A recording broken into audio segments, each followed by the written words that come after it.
never done to it. He too is doubtful about going to the polls, contending that he's tired of empty promises. We're not sure, you know. Everything, what I say, make promises I want to come.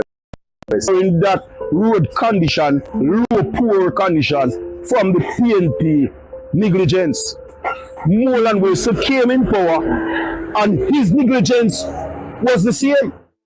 Kimberly Petty for TV News.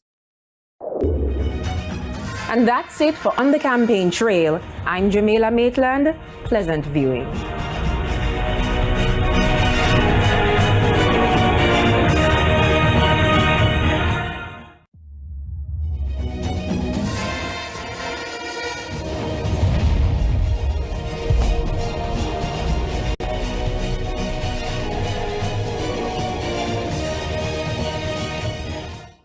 Hi, I'm Jamaica Maitland, and welcome to On the Campaign Trail, TVJ's look at all the happenings in the race to Gordon House. In today's show, we speak with pollster Don Anderson. We also examine the role of the political ombudsman, and our constituency profiles continue. So please stay with us. On the Campaign Trail, we'll be right back.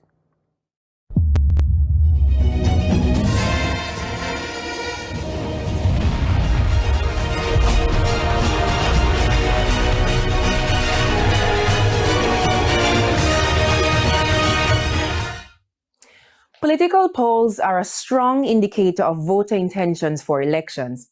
It gauges the public's views on national issues. Pollster Don Anderson has become a household name in that regard. In this report, we go beyond the ballots to explore how the numbers tell a story. Political polls are used to measure the public's mood on certain issues. The findings, though opinionated, are empirical, which means there is a science behind it. In the latest RGR Gleaner Don Anderson poll, for example, 1,033 people were selected. But how did the pollster arrive at that number? And is it an accurate representation of the rest of the country? Imagine you have a bowl of soup. If I take up a spoonful of that soup, just like that, it will not give me a good representation of how the soup tastes. But when I stir that soup nicely and I take up a spoonful of that soup, I can guarantee you that in that spoonful of soup are the ingredients represented in the proportions in which they are represented in the bowl of soup. That one spoonful, can suffice. But we go to the whole question of margin of error. So we have another spoonful stirred, and what it does to enhance our appreciation of how the rest of the soup tastes. But do you need to drink the whole soup to know what it tastes like? By no means, no. Don Anderson, who heads Market Research Services, has been conducting surveys for decades. His first political poll, however, was in 1988 when he was commissioned by former Prime Minister Edward Seaga. My secretary said, Mr. Anderson, I got a call from the Prime Minister, Mr. Seaga. He would like to meet you at 2 o'clock this afternoon at Jamaica House. No, I'm growing in. I'd never met the Prime Minister before, all right? So I'm getting a summons, really you can't tell the Prime Minister you can't make it, regardless of what you're doing. He took out his little black book, which he was noted for, and he looked at it and he said, "It will please you to know that the data you have is within 1% of what Professor Carlstone has. We would like you to do some political polls for us." Fast forward to 2025, and Mr. Anderson revealed that although political polls make up less than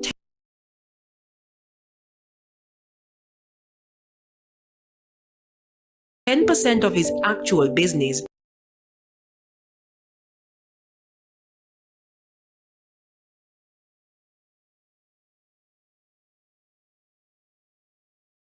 they receive the most attention, partly because of the national impact.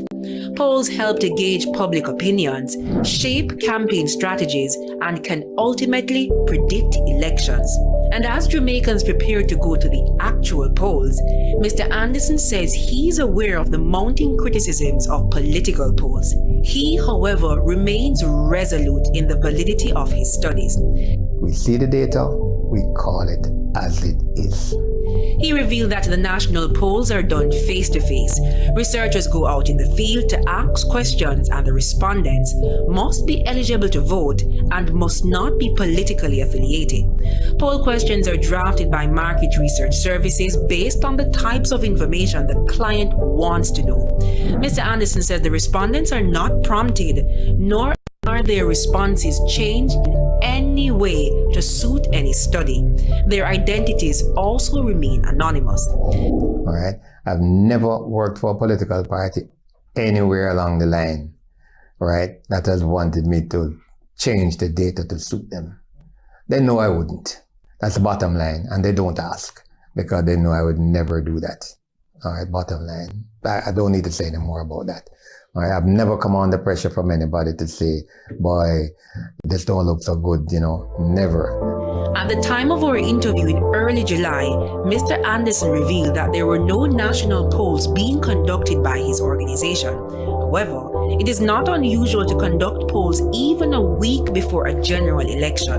Poll results released just a day before the 2007 general election predicted that the Jamaica Labour Party would have won, and they did.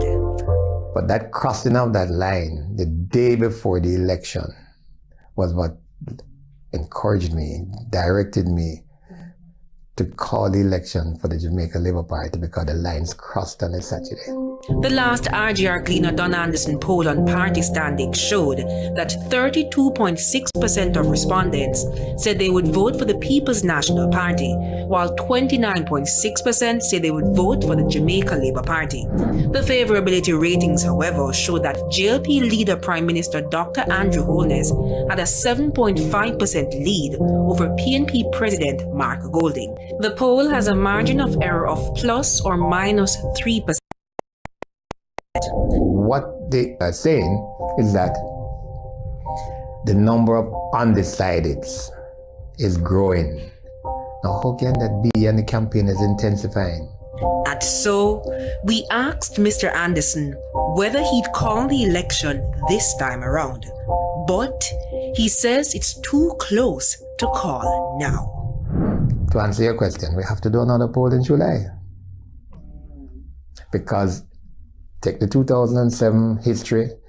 If we do another one in July, now we expect campaigning to be in earnest. All right? Will you see a further reduction in voter intent? Will people be more uncertain, or will they begin to fall on one side or the other? I don't know, which is why doing another poll by the end of July is probably the best thing. It's time now for a break. We'll be right back with more on the campaign trail.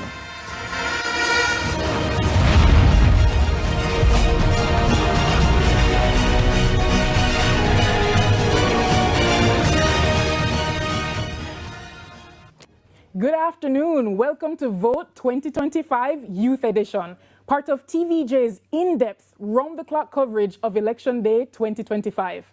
I'm Danielle Mullings, and all across Jamaica, voters are heading to the polls to choose the leaders who will shape the nation's future. Now, young people make up one of the largest groups of eligible voters, and today, their voices are more powerful than ever. But before I introduce you to my star-studded panel, let's head over to the Electoral Office of Jamaica to where Kelisha Williams is standing by. Jamaicans have been waiting for.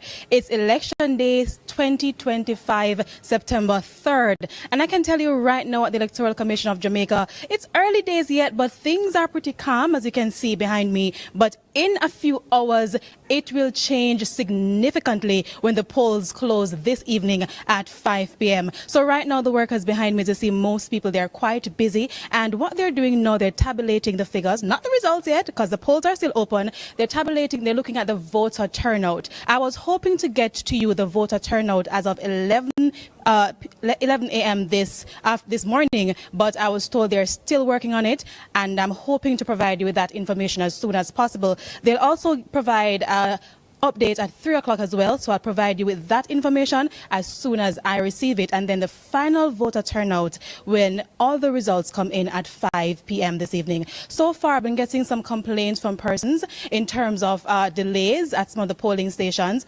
especially in the areas, the 7 constituencies where they have the EVIS system. That's the electronic voter identification system, or verification system, rather. Some persons are saying that they're being told that they're not accepting the IDs, but the fingerprint scanners in some instances are not working. So there are some delays there. I'm still trying to get some information from the ECJ in terms of how they're trying to rectify some of those issues, and I'll provide that update to you as well as soon as I receive it. But overall, in the other areas, I'm told that it's been a smooth process, and all the polling stations, the majority of the polling stations rather, opened this morning at 7 o'clock. About 7,256 of the polling stations opened at 7 o'clock, while 38 opened between 7:01 rather, and 7:30. Now, there are definitely some seats that I'll be watching closely when I present to you the results this evening when the polls close at 5 p.m. and especially the 12 constituencies that the Jamaica Labour Party had won in decades. They won in 2020, and leading up to the election, we've been hearing a lot of talk about whether or not the People's National Party will be able to reclaim some of those seats. So right now, again, as I said, it's pretty calm here, but the action will go down when the polls close at 5 p.m. this evening, and I'll have a lot of updates throughout the day right here. Just to tell persons as well that even if you're in the line at 5 p.m., you can still vote. So we are here at the ECJ, and I'll have more updates in subsequent newscasts. It's back to you in studio. Thank you so much, Kelisha. And that's not the only update. Of course, we'll be giving you more live updates from polling stations as we continue with our discussion. But for now, we'll be talking to a panel of young Jamaicans about what it feels like to vote, how youth are engaging in democracy, and the culture, challenges, and excitement that come with Election Day. But this is your show too, so join the conversation on WhatsApp at 876-254-0693 or post with the hashtag Vote2025Youth and it's live. Now let's meet our panel. Ladies first, of course. Andreen Cameron we have. She is a member of the Jamaica Youth Advocacy Network and also a Rhodes Scholar. Big things, all right? Then we go over to Mr. Stephen Palmer. He is a member of the Jamaica Students Association in Trinidad. So we're getting a little bit of a regional perspective coming as well. And then we have Mr. Shamar Wedderburn, who is the Caribbean Regional Youth Council member. So we're very happy to have all of you here. Thank you. And as we dive into the fun and excitement of Election Day, let's start with the obvious. Big question for all of us today. Who has already voted? All right. No. This is a good number. I think it's fine. No worries. Andre, maybe later. But for those who have so far, I'd love to hear from you. Starting with you. How was the experience? Was it smooth? Any long lines? So it was very smooth for me. I think it's my first time voting at general election. I first voted in the local government. And, you know, I got up, I was very impressed by the election day work because everybody's there because I voted in Portmore. And I was in and out in about 5 minutes. 5 minutes? Yeah, I think we're very organized with it. It was a very good process. Wow. So you guys can just go and vote anytime I keep encouraging persons. How about you, Stephen? Did you have a similar experience? Similar? No, not similar to Really? Shamar, not at all. Okay. The lines in my PD or the polling station itself were pretty long. Okay. I think many persons, especially the elderly, they came out early. So I'm talking about a long line of 50 to 20 persons at each door in the school, and we're looking at a waiting time. Mind you, the waiting time was a little bit longer than I expected. A lot of persons didn't have their IDs, and it was a lot of talk, but not over the top. Let's put it this way. I got through maybe in half an hour. Half an hour? Yeah, thereabouts. That's not bad at all, yeah. But it's not 15 minutes. So that's why I say Understandable, that's okay. And Andreen, I guess I'll still ask you, what are you hearing from your friends or people around or young people going out to vote? So surprisingly, because I was of the idea, or I'm still somewhat of the impression that though we have maybe some increase in youth involvement, I'm still of the impression that a lot of youth are still not voting. But I was actually surprised to see a lot of my friends that would have been posting that they voted already or that they're getting ready to vote. And I absolutely love it because I think it's such a surreal experience. for example, this will be my first time, but it's just such a surreal experience because we have the ability to like shape the future for a country, and seeing some of my friends actually take that opportunity to go out to vote, it's just a huge experience, and I'm just so proud, and I'm just so excited to see what the results will be. Oh, I relate to that so much. This is also my first time voting. Yes. Yeah. So we have about 3 first-timers here. Well, not my first time. Sorry. So No, but Shamar. First general. Okay. So we have some newbies to the scene. We have some veterans. But just to say that I think for this election, there's been so much, marketing, social media, so much about the different manifestos and policies that we've all reviewed. And so this was a moment where like, I'm seeing more young people than usual, at least for the last one, being interested and having these discussions about politics, which I think is important for us as a democracy. We have to have young people included. So I want to hear from you, Shamar, as a first-time voter. What did it feel like walking into the polling station? I think I felt very proud, when I was leaving the home, my father said, "You're just going across the road. Why are you putting on this fancy?" And I told him, this is so pivotal because I said, listen, across every democracy, young people have been the ones to shape the energy and the battles.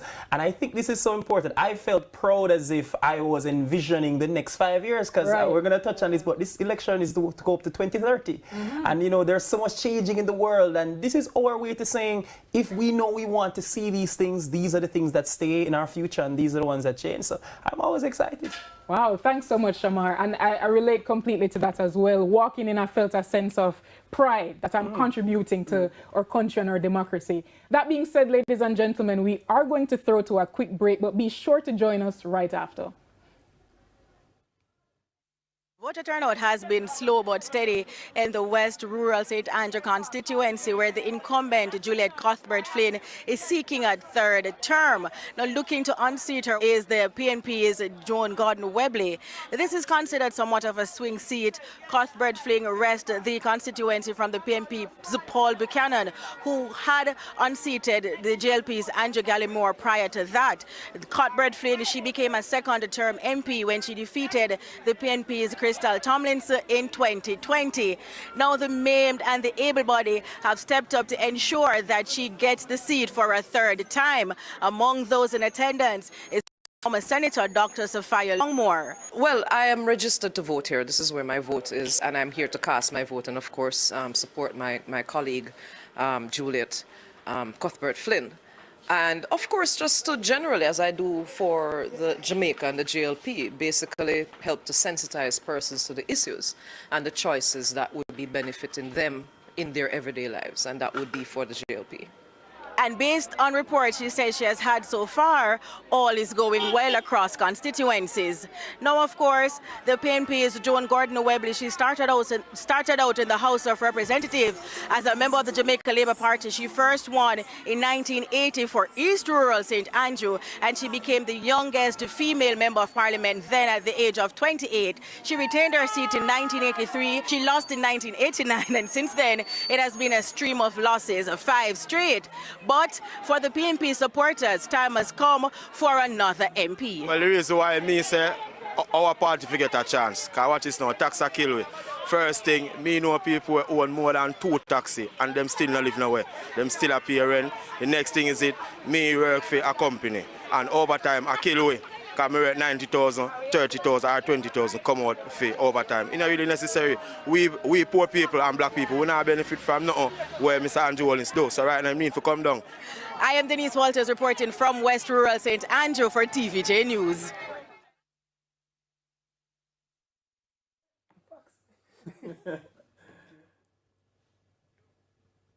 And we're back. So, ladies and gentlemen, we'd love to hear from our young people who are here right now. Looking at the last election versus this one, why might there be any difference in how young people engage with the elections? Right. So we were just having the discussion. So let's pull it back now, back on TV. So I think one of the big things, and I'll mention this one, which is COVID. The fact that we were dealing with COVID and we were maneuvering that space, it made it so hard for persons, whether old or young, to actually participate as they would have wanted to. As that was my first election, but at the same time, I'm not sure if I wanted to go out, possibly get COVID and come back and bring it to my household. That was definitely something in the minds of people. So that definitely attributed to the how the turnout, really, the voter turnout essentially, and maybe even who won. But I'll hand over to Audrey. I see Audrey over there nodding along.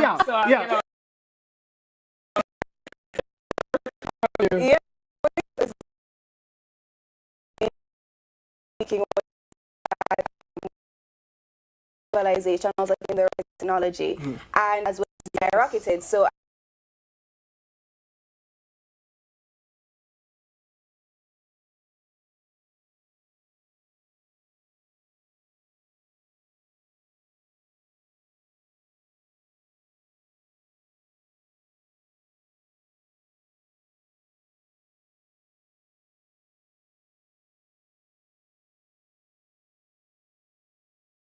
was also making the point that this is the first